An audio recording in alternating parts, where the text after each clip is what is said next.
엘리야는 회오리 바람을 타고 하늘로 올라갔습니다. 엘리사가 그 모습을 보고 외쳤습니다. 내 아버지여, 내 아버지여, 이스라엘의 병거와 그 마병이여. 그러자 하늘에서 엘리야의 겉옷이 펄럭이며 떨어졌습니다. 엘리야가 하늘로 올라가면서 그의 겉옷을 엘리사에게 물려준 겁니다. 엘리사는 엘리야의 겉옷을 물려받음으로써 그의 후계자가 됐습니다. 엘리야의 하나님은 엘리사의 하나님이 되셨습니다. 엘리야를 통해서 많은 기적을 행하신 하나님은 엘리사를 통해서도 많은 기적을 행하셨습니다.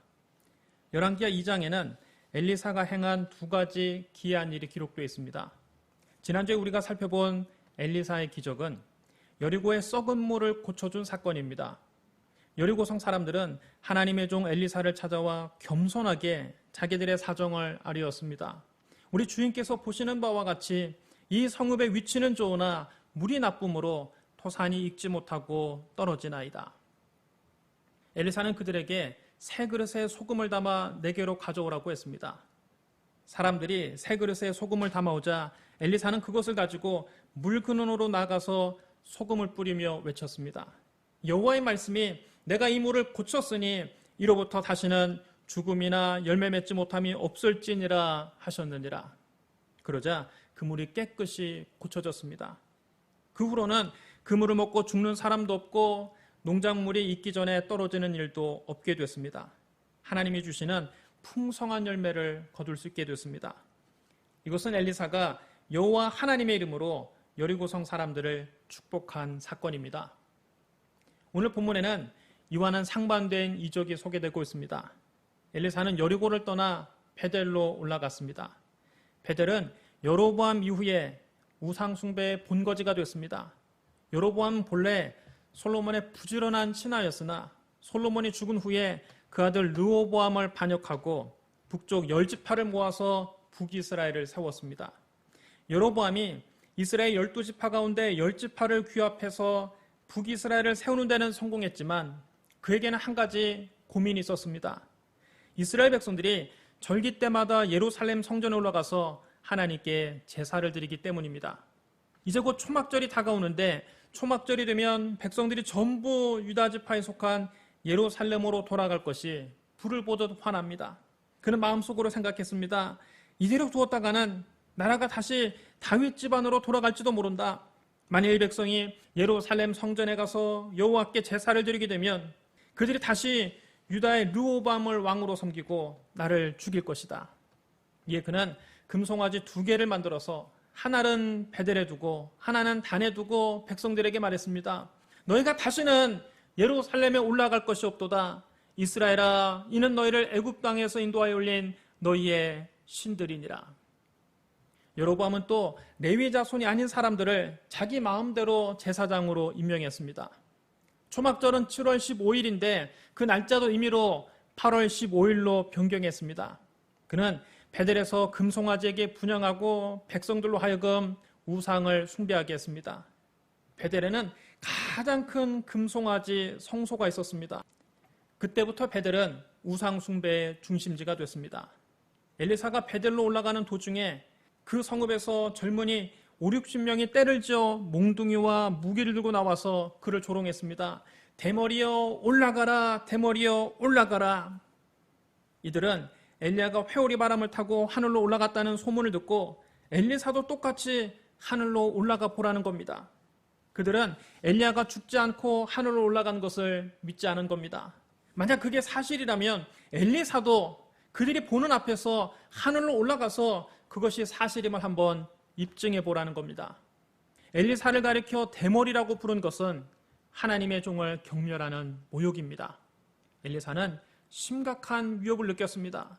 혈기왕성한 젊은이 50-60명이 떼를 지어서 몽둥이를 들고 뒤에서 위협하면 누구라도 위협감을 느낄 겁니다. 그들은 모두 베델의 금송아지를 섬기는 우상 숭배자들이었습니다. 그들은 하나님을 두려워하지 않았기에 하나님의 종을 업신여기고 조롱한 겁니다. 엘리사가 뒤를 돌이켜 그들을 보고 여호와의 이름으로 그들을 저주했습니다. 그러자 수풀에서 암곰 2마리가 나와서 젊은이 중 42명을 갈기갈기 찢었습니다. 그들은 하나님의 종을 조롱했다가 끔찍한 참변을 당한 겁니다.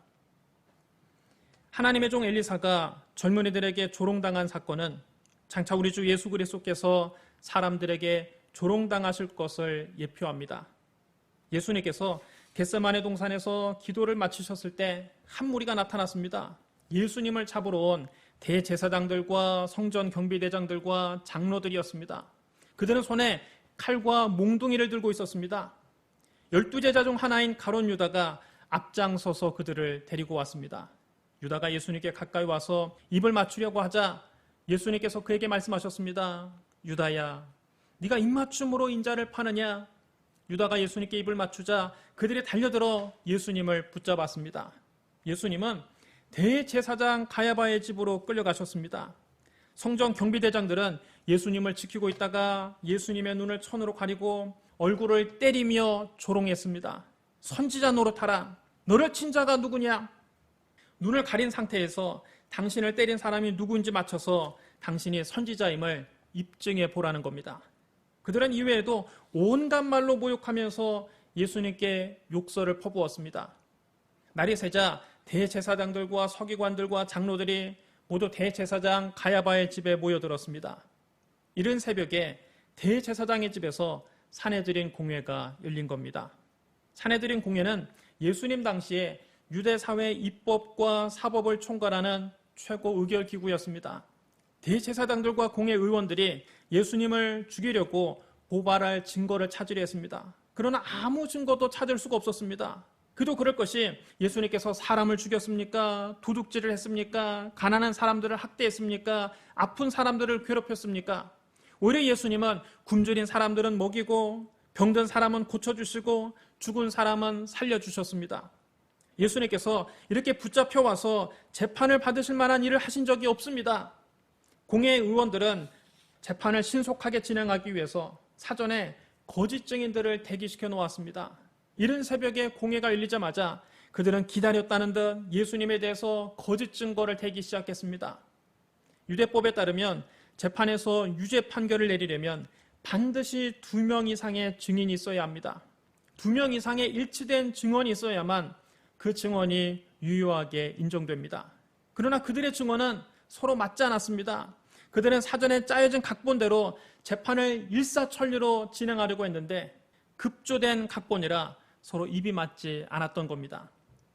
증인들이 미리 짜놓은 각본대로 제 역할을 못하자 답답해진 대제사장 가야바가 일어나서 직접 예수님을 신문했습니다. 네가 하나님의 아들 그리스도인지 우리에게 말하라. 침묵하시던 예수님께서 이 질문에 담담하게 대답하셨습니다. 네가 말하였느니라. 그러나 내가 너희에게 이르노니 이후에 인자가 권능의 우편에 앉아있는 것과 하늘 구름을 타고 오는 것을 너희가 보리라. 그러자 대제사장이 자기 옷을 찢으며 말했습니다. 그가 신성 모독하는 말을 하였으니 어찌 더 증인을 요구하리요. 보라, 너희가 지금 이 신성 모독하는 말을 들었도다. 너희 생각은 어떠하냐? 그러자 그 자리에 있던 서기관들과 장로들이 일제히 대답했습니다. 그는 사형에 해당합니다. 그들은 예수님의 얼굴에 침을 뱉고 주먹으로 예수님을 때렸습니다. 동이 트자마자 그들은 예수님을 로마 총독 빌라도에게 끌고 갔습니다. 빌라도가 예수님을 신문해 본 결과 예수님에게 아무 죄도 없었습니다. 빌라도는 예수님을 살려주고 싶었습니다. 유대인의 명절이 되면 총독이 유대인들이 원하는 죄수 한 명을 놓아주는 관례가 있었습니다. 빌라도가 유대인들에게 물었습니다. 너희는 내가 누구를 너희에게 놓아주기를 원하느냐? 바라바냐? 그리스도라고 하는 예수냐? 바라바는 밀란을 일으킨 악명 높은 죄수입니다. 많은 사람을 죽인 살인자입니다. 빌라도는 유대인들이 당연히 예수님을 풀어달라고 할 줄 알았습니다. 하지만 빌라도의 예상과는 달리 유대인들은 바라바를 풀어달라고 했습니다. 당황한 빌라도가 유대인들에게 다시 물었습니다. 그러면 그리스도라는 예수를 내가 어떻게 하랴? 유대인들은 예수님을 저주했습니다. 십자가에 못 박혀야 하겠나이다. 빌라도는 유대인들의 요구를 이해할 수가 없었습니다. 그래서 재차 물었습니다. 어찌미냐? 무슨 악한 일을 행하였느냐? 그러나 유대인들은 막무가내였습니다. 그들은 더 큰 소리로 예수님을 저주했습니다. 십자가에 못 박혀야 하겠나이다. 빌라도는 군중들이 폭동을 일으킬지도 모른다는 생각이 들었습니다. 그는 밀란이 일어날 것이 두려웠습니다. 그래서 물을 떠다가 사람들 앞에서 손을 씻으며 말했습니다. 이 사람의 피에 대하여 나는 무죄하니 너희가 당하라. 유대인들은 겁도 없이 대답했습니다. 그 피를 우리와 우리 자손에게 돌리시오. 결국 빌라도는 바라바를 풀어주고 예수님을 그들이 원하는 대로 십자가에 매달도록 내주었습니다. 그들은 당일 오전에 서둘러 사형을 집행했습니다. 로마 군인들은 예수님을 총독 관저 뜰로 끌고 가서 예수님의 옷을 벗기고 두 손을 기둥에 묶어놓은 채 채찍으로 사정없이 때렸습니다. 당시 로마 군인들이 사용하던 채찍은 여러 갈래로 나뉘어져 있고 그 끝에는 쇠조각이 붙어 있었습니다. 로마 군인들이 그 채찍을 휘두를 때마다 휙휙 소리와 함께 쇠조각들이 예수님의 몸을 파고들었습니다. 그 채찍을 잡아 당길 때마다 살점이 뚝뚝 떨어져 나가고 붉은 피가 흘러내렸습니다. 예수님의 머리에서부터 발끝까지 온몸이 성한 데가 없이 갈기갈기 찢어졌습니다. 예수님이 채찍에 맞으셨던 자리는 붉은 피가 흥건하게 고였습니다. 로마 군인들은 채찍에 맞아 기진맥진하고 있는 예수님을 양쪽에서 잡고 질질 끌고 가서 자색 옷을 입혔습니다. 그리고 가시로 왕관을 엮어서 예수님 머리에 쿡 찔러 씌웠습니다. 가시에 찔린 예수님의 머리에서도 붉은 피가 주르륵 흘러내렸습니다. 그들은 예수님의 오른손에 지팡이를 쥐어 주었습니다. 그런 다음 예수님 앞에 무릎을 꿇고 절하면서 조롱했습니다. 유대인의 왕이여 평안할지어다. 그들은 예수님 얼굴에 침을 뱉고 지팡이를 빼앗아 예수님의 머리를 인정사정 없이 내리쳤습니다. 그들은 예수님을 실컷 조롱한 후에 자색 옷을 벗기고 원래의 옷으로 다시 갈아입혔습니다. 로마 군인들은 거대한 나무로 만든 십자가를 예수님에게 지우고 그것을 메고 가게 했습니다. 하지만 채찍에 맞을 때 피를 너무 많이 흘리신 예수님은 그 십자가를 짊어지고 갈 힘이 없으셨습니다. 가다가 쓰러지고 가다가 쓰러지시기를 반복하셨습니다. 로마 군인들은 예수님을 예루살렘 성문 밖에 있는 해골이라고 하는 곳까지 끌고 갔습니다. 예수님은 해골이라 불리는 곳에서 두 강도와 함께 십자가에 못 박히셨습니다. 하나는 예수님 우편에, 하나는 예수님 좌편에 있었습니다. 아무 죄도 없으신 예수님이 흉악범 취급을 받으며 두 흉악범과 함께 십자가에 달리신 겁니다. 로마 군인들이 예수님을 십자가 위에 눕히더니 예수님 손 위에 녹슨 대못을 올려놓고 망치로 사정없이 내려쳤습니다. 그들이 망치질 할 때마다 예수님 뼈가 우지끈 부서지며 붉은 피가 뿜어져 나왔습니다. 예수님은 고통스러워 몸부림치셨습니다. 로마 군인들은 예수님의 옷을 다 벗겨서 그 옷을 나누기 위해 제비를 뽑았습니다. 주님은 로마 군인들에게 겉옷도 빼앗기고 속옷까지 다 빼앗기셨습니다. 주님은 완전히 발가벗겨진 채로 십자가에 높이 달리셨습니다. 지나가는 사람들이 그 모습을 보고 자기 머리를 흔들며 예수님을 모욕했습니다. 성전을 헐고 사흘에 짓는 자여, 네가 만일 하나님의 아들이거든 자기를 구원하고 십자가에서 내려와 봐라. 대제사장들과 서기관들과 장로들도 예수님에게 손가락질을 하며 조롱했습니다. 그가 남은 구원하였으되 자기는 구원할 수 없도다. 그가 이스라엘의 왕이로다. 지금 십자가에서 내려올지어다. 그리하면 우리가 믿겠노라. 그가 하나님을 신뢰하니 하나님이 원하시면 이제 그를 구원하실지라. 그의 말이 나는 하나님의 아들이라 하였도다. 엘리사는 젊은이들에게 조롱당했을 때 여호와의 이름으로 그들을 저주했습니다. 그러나 예수님은 유대인들에게 조롱당하실 때 오히려 그들을 위해 기도하셨습니다. 아버지, 저들을 사하여 주옵소서. 자기들이 하는 것을 알지 못함이니이다. 주님은 당신을 모욕하고 당신에게 침을 뱉고 당신을 조롱하고 당신을 십자가에 못 박고 당신에게 욕하는 죄인들을 용서해달라고 아버지 하나님께 기도하셨습니다. 그러면 예수님을 십자가에 못 박고 조롱했던 유대인들은 과연 어떻게 됐을까요? 예수님께서 십자가에 못 박히신 지 약 40년 뒤 이스라엘은 로마로부터 독립하기 위해서 봉기했습니다. 로마 황제 베스파시아누스는 자기 아들 티투스에게 예루살렘에 가서 반역을 진압하라고 명령합니다. 티투스 장군이 이끄는 6만여 명의 로마 군대가 예루살렘을 첩첩이 에워쌌습니다. 134일 동안 예루살렘 성을 포위하고 있자 성 안에 있던 120만 명의 유대인들이 굶주림과 죽음의 공포 속에서 하루하루 연명했습니다. 마침내 성벽을 무너뜨린 로마군은 예루살렘 곳곳에 불을 질렀습니다. 성전 수장고에 숨어있던 여자와 어린이 6천 명은 산채로 불태워졌습니다. 로마 군인들은 금화를 입에 삼키고 탈출하는 유대인들을 잡아서 그 금화를 얻기 위해서 유대인들의 배를 갈라 내장을 뒤졌습니다. 그때 110만 명이 학살을 당하고 10만여 명이 포로가 됐습니다. 그 당시 너무 많은 사람들이 죽어서 피가 마치 도랑물처럼 흘렀기 때문에 사람들이 그 피를 퍼서 불을 껐다고 합니다. 예루살렘 정복전쟁에 직접 참전했던 역사가 요세푸스는 그 참혹한 현장을 목격하고 그의 책에 이렇게 기록했습니다. 태초 이래 그런 잔인함을 용납한 도시는 어디에도 없으며 한 세대를 그처럼 사악하게 살육한 시대도 없었다. 사랑하는 성도 여러분, 하나님의 종 엘리사를 조롱했던 젊은이들은 암곰에게 찢기는 참변을 당했습니다. 하나님의 아들 예수 그리스도를 조롱했던 유대인들은 역사상 가장 잔인한 살육을 당했습니다.